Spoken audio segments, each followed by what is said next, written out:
Hello every one, എല്ലാവർക്കും case ഇൻസൈറ്റ്സിൻ്റെ ഒരു പുതിയ വീഡിയോയിലേക്ക് സ്വാഗതം. നമ്മൾ സ്വാതന്ത്ര്യാനന്തര ഇന്ത്യയുടെ 18ാമത്തെ ക്ലാസ്സിലാണുള്ളത്. അപ്പോൾ ഇതിനു മുന്നേയുള്ള ക്ലാസ്സുകൾ നമ്മൾ വിവിധ യുദ്ധങ്ങളെക്കുറിച്ചാണ് ചർച്ച ചെയ്തത്. നമ്മൾ വീണ്ടും നെഹ്റുവിൻ്റെ കാലഘട്ടത്തിലേക്ക് തിരിച്ചു പോവുകയാണ്. കാരണം നമ്മൾ നെഹ്റുവിൻ്റെ മരണത്തെക്കുറിച്ചൊക്കെ പഠിച്ചിട്ടുണ്ട്. അതിനുശേഷം ഇന്ത്യൻ രാഷ്ട്രീയത്തിൽ അല്ലെങ്കിൽ ഇന്ത്യൻ ഭരണത്തിൽ, ഇന്ത്യൻ രാജ്യത്തിൻ്റെ ചരിത്രത്തിൽ എന്ത് മാറ്റങ്ങളാണ് ഉണ്ടായത് എന്നാണ് നമ്മൾ പഠിക്കാൻ വേണ്ടി പോകുന്നത്. അപ്പം നമ്മൾ സിലബസ് ഒക്കെ നോക്കിക്കഴിഞ്ഞാൽ നമുക്ക് എല്ലാ എക്സാമിനും വളരെ പ്രധാനപ്പെട്ട ഒരു ഏരിയ ആണെന്നറിയാം. അപ്പോൾ നിങ്ങൾ ആദ്യമായിട്ടാണ് KS എക്സാമിനും അല്ലെങ്കിൽ KS ഇൻസൈറ്റ്സ് എന്ന ഈ ചാനൽ സന്ദർശിക്കുന്നതെങ്കിൽ തീർച്ചയായും സബ്സ്ക്രൈബ് ചെയ്യുക. KS എക്സാമിനും മറ്റ് PSC പരീക്ഷകൾക്കും വേണ്ടിയിട്ടുള്ള ക്ലാസ്സുകൾ നിങ്ങൾക്കിവിടെ ലഭിക്കുന്നതായിരിക്കും.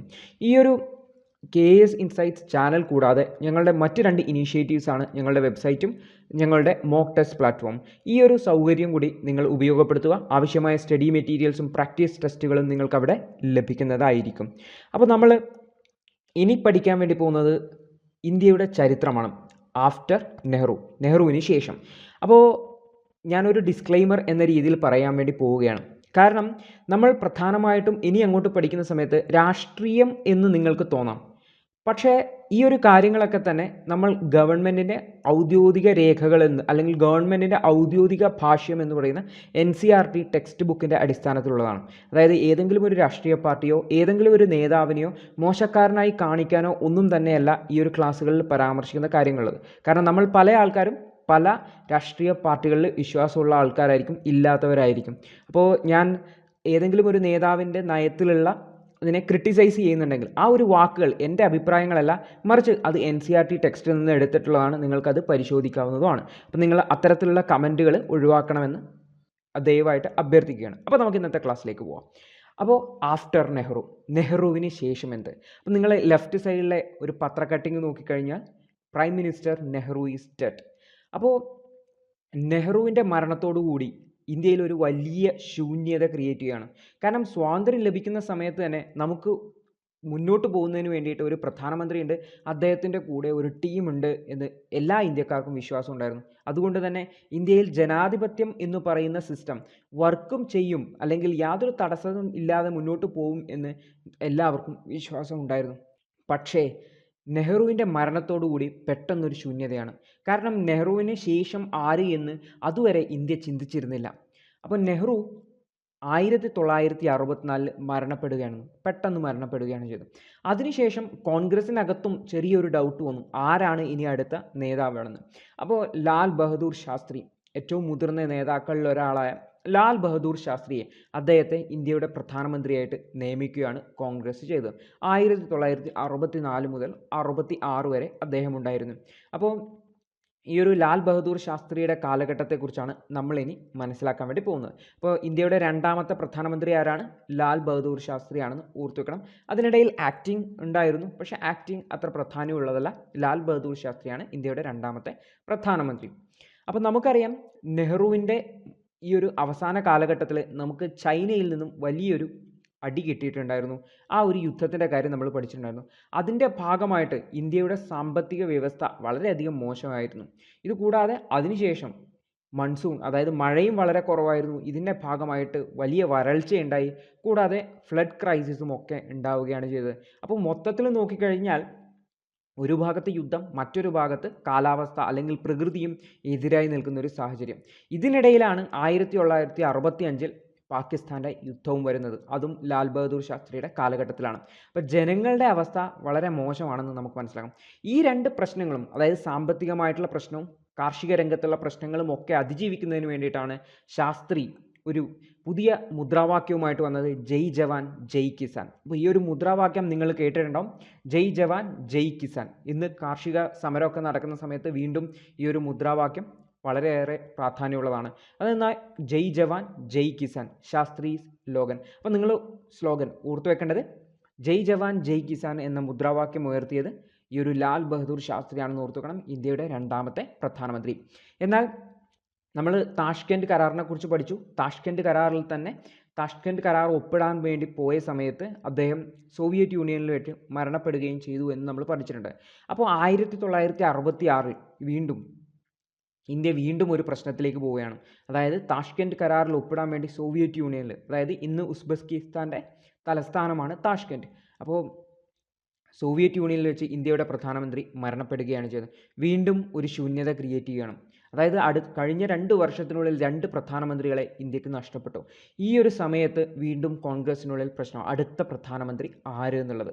അപ്പോൾ ഈ ഒരു സമയത്ത് കോൺഗ്രസിന് കണ്ണടച്ച് തീരുമാനമെടുക്കാൻ പറ്റാത്തൊരു സാഹചര്യമായിരുന്നു. കാരണം 2 പേര് മുന്നോട്ട് വന്നു. അതായത് ഇന്ത്യയുടെ പ്രധാനമന്ത്രി പദത്തിലേക്ക് 2 പേര് മുന്നോട്ട് വന്നു. ഒന്ന് മൊറാർജി ദേശായി, രണ്ടാമത്തേത് ഇന്ദിരാഗാന്ധി. ഇന്ദിരാഗാന്ധി നെഹ്റുവിൻ്റെ മകളാണ്.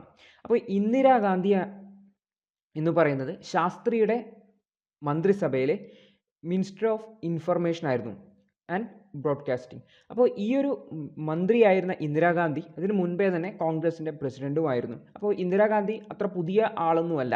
മറിച്ച് മൊറാർജി ദേശായി ആവട്ടെ വളരെ വെറ്ററനായ ഒരു കോൺഗ്രസ് നേതാവാണ്. അതായത് വളരെയധികം എക്സ്പീരിയൻസ് ഉള്ള വളരെ പഴയ ഒരു കോൺഗ്രസ് നേതാവാണ്. അപ്പോൾ ഈ 2 പേരും തമ്മിൽ ഒരു ഫൈറ്റ് നടക്കുവാണ്. ഫൈറ്റ് എന്ന് പറഞ്ഞു കഴിഞ്ഞാൽ കോൺഗ്രസ് ആ സമയത്ത് വോട്ടെടുപ്പിലൂടെ ആളെ തീരുമാനിച്ചത്. അപ്പോൾ ഒരു ഭാഗത്ത് ഇന്ദിരാഗാന്ധി, മറുഭാഗത്ത് മൊറാർജി ദേശായി. ആര് ജയിക്കുമെന്ന് എല്ലാവർക്കും സംശയം ഉണ്ടായിരുന്നു. അതിനിടയിൽ കോൺഗ്രസ്സിലെ കുറച്ച് നേതാക്കന്മാർ ഇന്ദിരാഗാന്ധിക്ക് സപ്പോർട്ട് കൊടുക്കുകയാണ് ചെയ്തത്. ഇന്ദിരാഗാന്ധിക്ക് സപ്പോർട്ട് കൊടുക്കുന്നത് കൊണ്ട് അവർ ആഗ്രഹിച്ചത്, കാരണം ഇന്ദിരാഗാന്ധി പുതിയൊരാളാണ്, അതായത് 2 വർഷം മാത്രമേ മിനിസ്റ്ററായിട്ടുണ്ടായിരുന്നുള്ളൂ. അതുകൊണ്ട് തന്നെ ഇന്ദിരാഗാന്ധി ഈ ഒരു കോൺഗ്രസിൻ്റെ സമ്മതത്തോടു കൂടി മാത്രമേ കാര്യങ്ങളുമായിട്ട് മുന്നോട്ട് പോവുകയുള്ളൂ എന്നൊരു വിശ്വാസം ഈ ഒരു സപ്പോർട്ട് ചെയ്യുന്ന ആൾക്കാർക്കുണ്ടായിരുന്നു. അതായത് എല്ലാവരുടെയും അനുമതി തേടി മാത്രമേ ഇന്ദിരാഗാന്ധി മുന്നോട്ട് പോവുകയുള്ളൂ.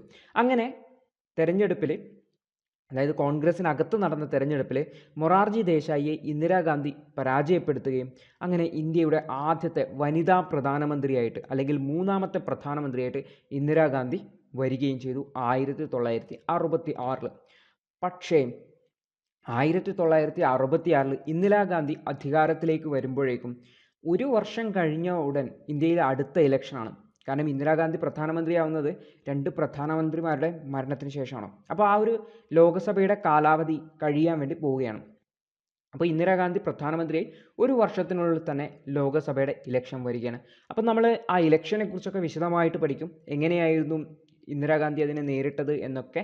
അപ്പോൾ നമ്മൾ ഇന്ന് ആ ഒരു ഇലക്ഷൻ്റെ സാഹചര്യത്തെക്കുറിച്ചും ഈ ഒരു 1966-67 ഇന്ത്യയുടെ അവസ്ഥ എന്തായിരുന്നു എന്നാണ് നമ്മൾ മനസ്സിലാക്കാൻ വേണ്ടി പോകുന്നത്. കാരണം നമ്മൾക്ക് ഇപ്പം തന്നെ ഒരു ഹിൻ്റ് ഉണ്ട്. എന്താണ്? ശാസ്ത്രിയുടെ കാലഘട്ടത്തിൽ തന്നെ സാമ്പത്തിക സ്ഥിതി വളരെ മോശമായിരുന്നു.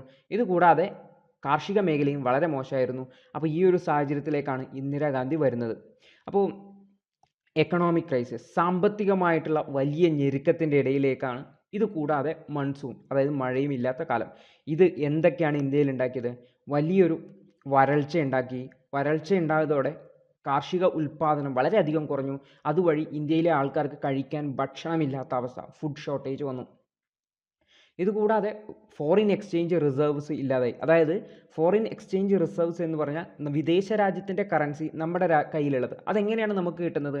നമുക്ക് കിട്ടുന്നത് ഒന്നുകിൽ നമ്മുടെ ഉൽപ്പന്നങ്ങൾ നമ്മൾ മറ്റൊരു വിദേശ രാജ്യത്തിന് വിൽക്കുന്ന സമയത്ത് ആ ഒരു വിദേശ രാജ്യം അവരുടെ കറൻസിയിലാണ് ഇത് വാങ്ങാൻ ശ്രമിക്കുക. അപ്പോൾ നമുക്ക് അവരുടെ കറൻസി ലഭിക്കും.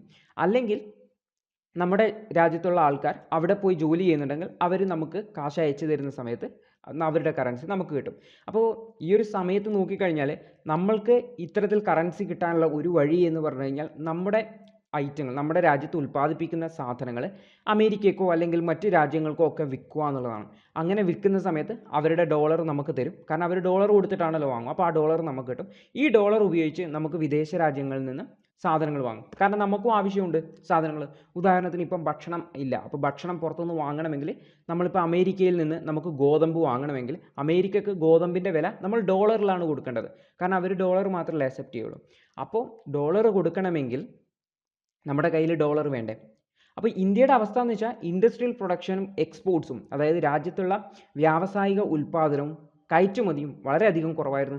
അതുകൊണ്ട് തന്നെ നമ്മുടെ രാജ്യത്ത് ഫോറിൻ എക്സ്ചേഞ്ചും ഉണ്ടായിരുന്നില്ല, അതായത് കറൻസിയും ഉണ്ടായിരുന്നില്ല പുറത്തുനിന്ന് വാങ്ങുന്നതിന് വേണ്ടിയിട്ട്. ഇതിനിടയിലാണ് 2 യുദ്ധങ്ങൾ വന്നിരിക്കുന്നത്. ഏതൊക്കെയാണ്? ചൈനയുടെ യുദ്ധവും നമ്മുടെ പാകിസ്ഥാൻ്റെ യുദ്ധവും, 65-ലെ യുദ്ധം. അതുകൊണ്ട് തന്നെ അതുവരെ മിലിറ്ററിയിൽ അല്ലെങ്കിൽ നമ്മുടെ ആർമിയുടെ കാര്യത്തിലൊക്കെ അത്ര ശ്രദ്ധ കൊടുക്കാതിരുന്ന ഭരണാധികാരികൾ കൂടുതൽ ഫണ്ട് നമ്മുടെ മിലിറ്ററി എക്സ്പെൻഡിച്ചറിലേക്ക് മാറ്റി. അപ്പോൾ മിലിറ്ററി എക്സ്പെൻഡിച്ചറിലേക്ക് അല്ലെങ്കിൽ മിലിറ്ററിയുടെ ചിലവിലേക്ക് കൂടുതൽ ആയുധങ്ങൾ വാങ്ങുന്നതിനും ഒക്കെ മാറ്റുന്ന സമയത്ത് മറ്റു പല സ്ഥലത്തും അല്ലെങ്കിൽ നമുക്ക് സാമ്പത്തികമായ ഉയർച്ച വരേണ്ട പല സ്ഥലത്തും നമ്മൾക്ക് എന്ത് പറ്റി, പണം കുറഞ്ഞു പോകാൻ തുടങ്ങി. അപ്പോൾ നമ്മുടെ മിലിറ്ററി എക്സ്പെൻഡിച്ചർ കൂടിയതും പ്രശ്നമുണ്ടായി.